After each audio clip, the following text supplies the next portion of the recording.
Hi everyone, welcome to another episode of Munro Live. I'm Jordan Arocha with Munro Associates, and I brought the brain of the operation with me, Julian Ates. And today we're going to be talking about what we sort of exposed under hood or under frunk, you could say, on the Cybertruck, and talk about a little bit on the packaging, a little bit on the thermal management strategy, some of the key differences that we saw certainly to the previous Tesla counterparts in the Model Y, the Model S. And then we also wanted to highlight some of the architectural attributes, some things that we're seeing structurally that are different, as well as some of the major monuments in terms of componentry and how they decided to move some things around. So we'll go through that in just a moment. With that being said, actually, Julian is going to take us through that initial layout, and then as we get through those various subsystems, we'll dive a little bit deeper. Today's video is brought to you by Factor. Factor delivers fresh, never frozen meals right to your door. Every week, you'll have over 35 chef-crafted choices to suit a variety of dietary needs. There are even more add-ons to complement your meals and make eating right easier than ever, including snacks, smoothies, and so much more. As engineers, we've done the math. Factor's meals are less expensive than takeout and taste just as good. If you want to take your meals to work like we do, you can enjoy your lunch break to the fullest knowing that they're ready in just 2 minutes. Plus, Factor meals don't require any prep, cooking, or cleanup, so they're a great choice to bring into the office or on the go. We love using Factor because it takes meal prepping out of an already busy schedule. Thanks to Factor, we get to spend less time grocery shopping or cooking and more time doing what we love, even if it's work. Their flexibility even allows us to adjust the size of our orders every week and skip a week when we have an event. Head to factor75.com or click the link below and use code MunroLive50 to get 50% off your first Factor box and 20% off your next box. That's code MunroLive50 at factor75.com to get 50% off your first box plus 20% off your next box while your subscription is active. Thanks to Factor for sponsoring Munro Live, and now let's get back to the show. So we're just going to go through, take a look at kind of at a high level what we have packaged here, what exactly we're looking at. It looks a little bit different than in some of the other Tesla vehicles with their heat pump systems. But honestly, when you actually look at this in detail, we're not really seeing anything that is too different from like the Model 3s or the Model Ys. So obviously packaged up front here, we have our super manifold V2.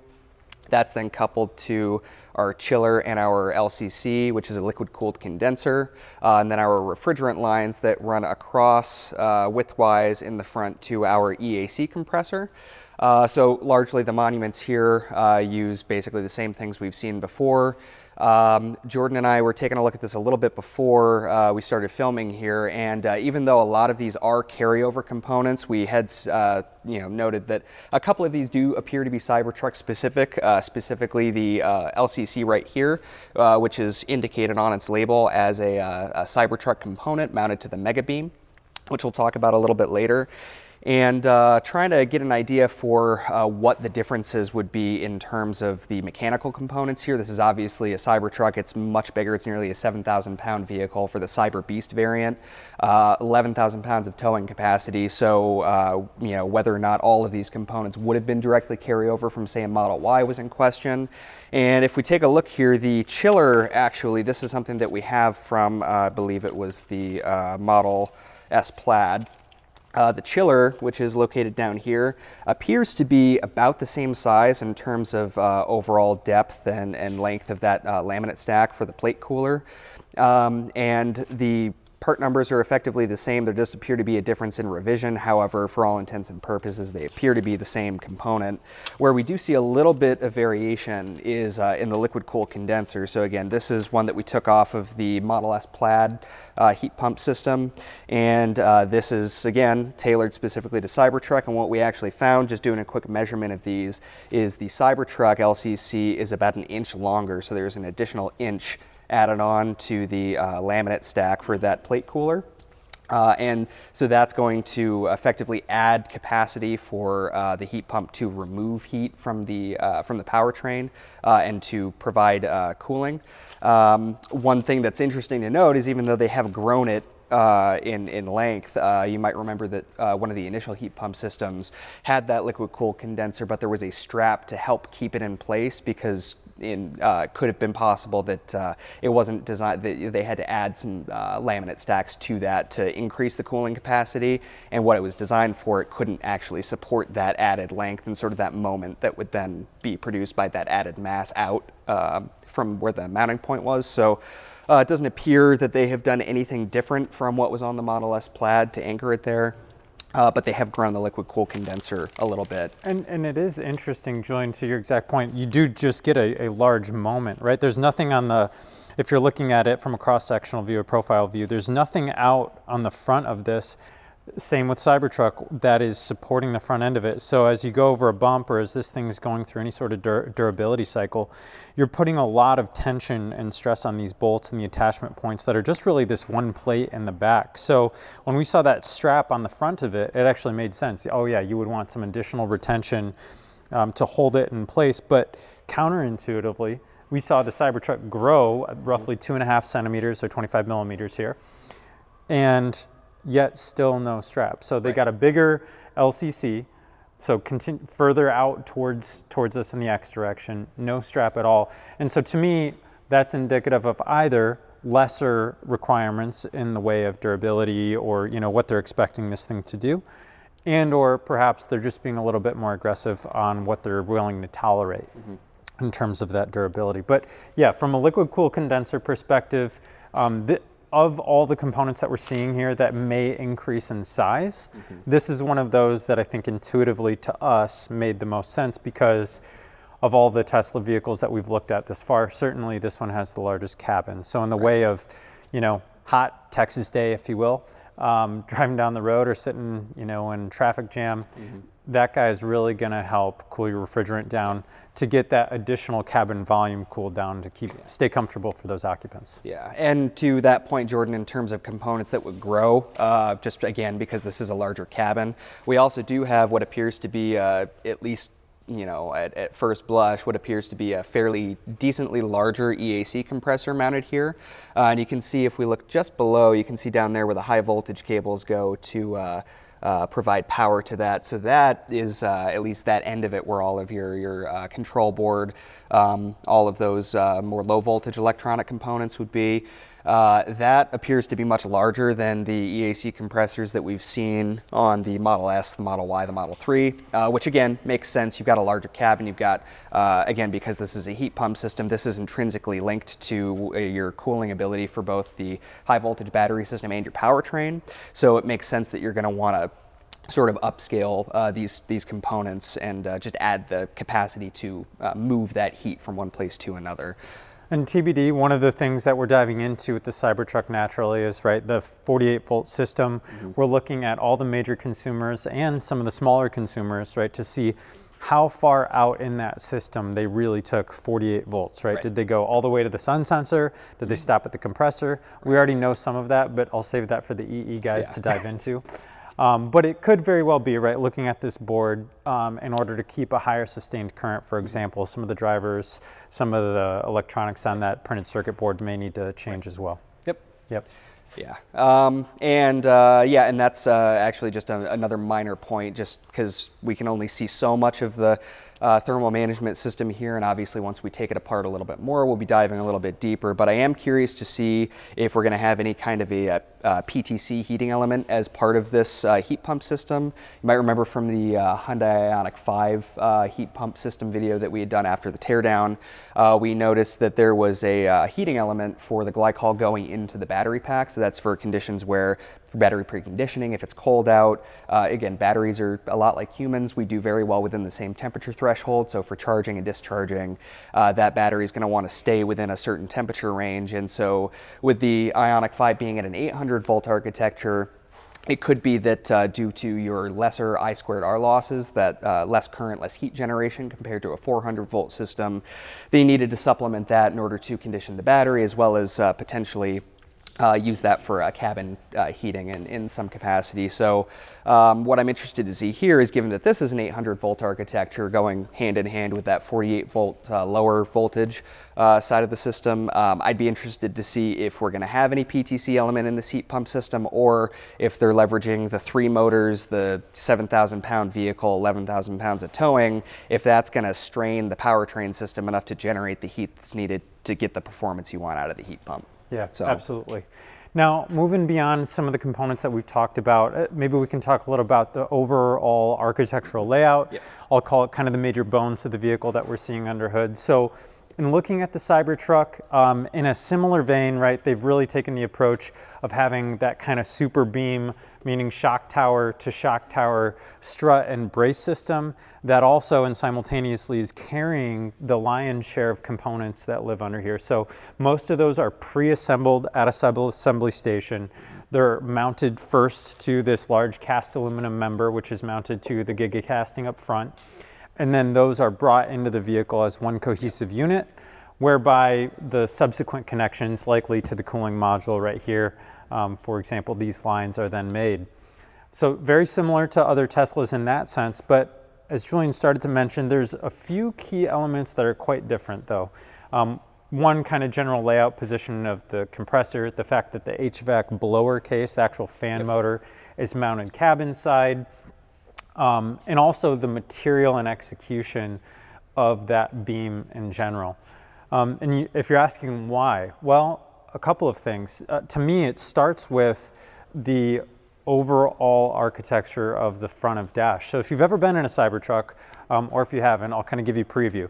It feels like the tip-in where that dash and the top of the IP meet is about a mile away, right? I could take my 5-year-old and he might be able to scramble up there to get my sunglasses, but that's what would be needed because it's extremely far. So it gives the perception that the dash on this vehicle, like cross-sectionally, is quite large. However, it's not. So from the perspective of packaging an HVAC case or some of the monuments that would live under dash, it's actually not as large as you would suspect. If you start looking at it, especially kind of working your way from this side to that side, you'll notice that especially in that footwell area, in that knee bolster zone under the IP, things are really compact and they're really pushed up forward.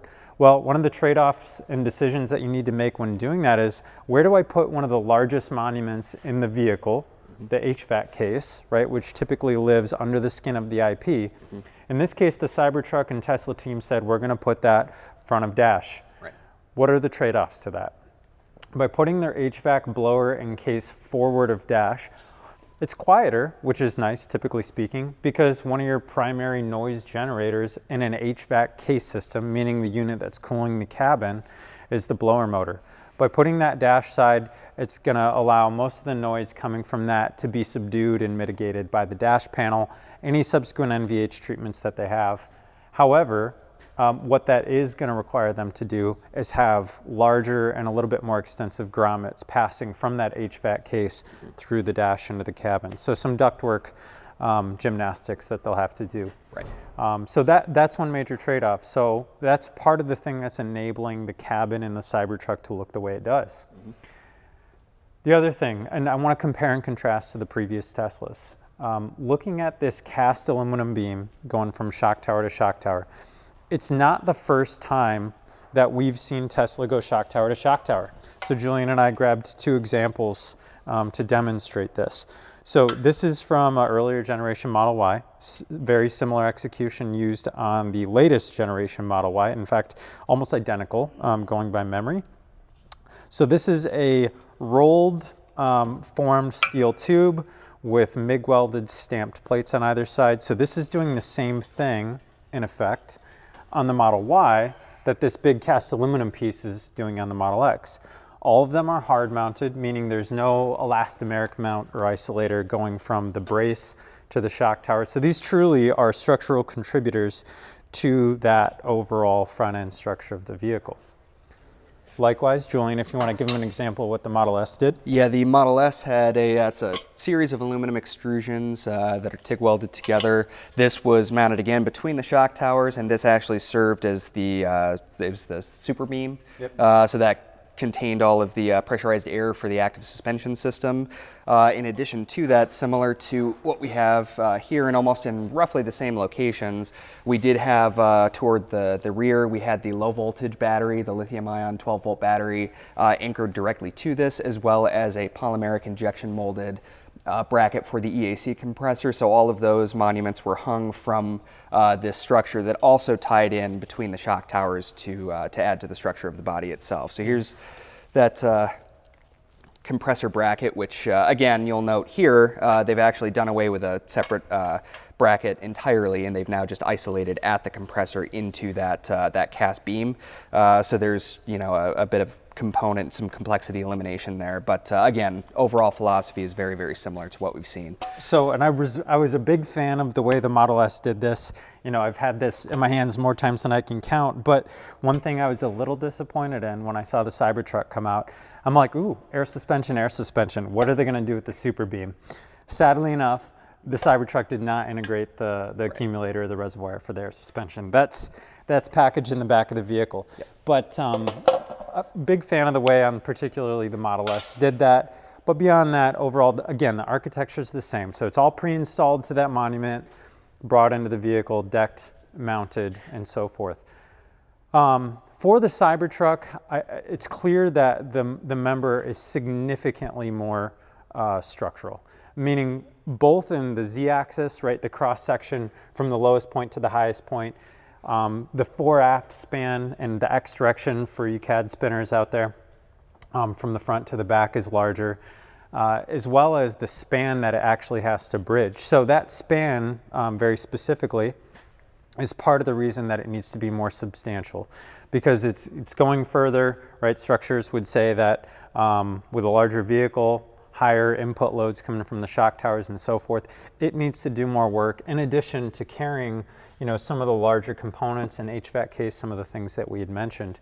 But I suspect highly that if you were to, hypothetically, if you could, drive a Cybertruck around without this brace, and then drive it with the brace, you even as the driver with a member like this may be able to perceive some of the differences in those characteristics in the body structure. So quite a few differences, right? You're seeing from a Model Y to an S to a Cybertruck. Some folks would actually kind of start to refer to this as a platforming strategy, right? Although these are not actually on the same platform, one would say that the architectural execution, sort of the bill of process, if you will, at a very high level, right? What is a subassembly, what is not, how it gets stuck to the vehicle. There's certainly a level of commonality here in the way that they execute. Yeah, agreed. So Julian, before we got on film, you were talking about a couple of things, maybe with respect to towing, maybe a PTC. Why don't you talk a little bit about that on the Cybertruck? Yeah, so again, this relative to some of the other Tesla vehicles that we've looked at, they're obviously much smaller. This is, I think the Cyber Beast variant is 6,800 pounds, so getting quite up there in terms of vehicle weight. And then it would have 11,000 pounds of towing capacity for the tri-motor configuration. And with a fully electric vehicle, part of the reason that we're seeing a lot of OEMs, especially recently, start to talk about looking at things like, you know, serial PHEVs or you know, plug-in hybrid electric vehicles like range extenders, is because you don't lose all of your range if you have the added strain on your powertrain system with, you know, 11,000 pounds of towing. And with that, especially for an EV, there comes additional need for thermal management, because that is going to be such a strain on your high voltage battery pack and your powertrain. And so looking at this heat pump system, like we talked about with the LCC, the liquid cool condenser, the EAC compressor, certain components that are sort of commensurate with the capacity for heat to be removed and moved elsewhere in the system have been increased in size, which makes sense. We would have expected that. But again, we also have an 800 volt architecture here. So something that I'll be curious about is how much that plays into how, you know, if that was able to get them that towing capacity. If they were at a 400 volt system, likely wouldn't be able to sustain nearly as much, or they would have had to have really had a much more robust heat pump system here for managing all of that, the thermal, you know, characteristics of that. So I'll be interested to see if they have any heating element here that, like with a 400-volt system, with an 800-volt system like on the Ioniq 5, is used to sort of supplement the lack of heat that's generated by operating at a lower current, or if the just sheer mass of this vehicle driving itself around and any towing, or I think, what the bed can support on its own, 2,500 pounds of just weight in the bed there. So you're going to have a bunch of additional mass here. I'd be curious to see if the thermal strains of all of those performance attributes are going to offset those improvements by going up to an 800-volt system and thermally have this operate a little more similar to what we would expect from a 400-volt heat pump system. So yeah, well said, Julian. It's one of the things for our OEM clients and others all around that we definitively want to respond to and answer. Going to 48 volt for low voltage or medium voltage, having an 800 volt architecture system, in aggregate, right? You can talk about one bundle size, you can talk about one consumer, one actuator, that's great, but we want to talk about in aggregate for this whole vehicle, what are the true benefits or cons, like penalties that they paid as an OEM, and what was kind of their tolerance or threshold therein to say, hey, we're gonna down gauge to X, or we're gonna go a little bit further. Kind of really suss out, dare I say, like myth bust as we go through this vehicle, and see what they realize, because it is not for the faint of heart to do something of that magnitude with a different voltage architecture. I'm not a double E by any stretch, but those that are tell me it's not an easy thing. So definitely curious to get into that. But hopefully you enjoyed the video today. We wanted to kind of give you a little bit of focus on thermal management, but kind of show you how their particular execution of a thermal management system is tying in what bones are used to secure it and so forth, and kind of a first glance at what are some of the decisions they made to accommodate such a large and frankly unique vehicle. So I hope you enjoyed watching today. If you have any further questions about reports or anything else that Munro does, please reach out to us at sales@leandesign.com, and I guess we'll see you on the next one.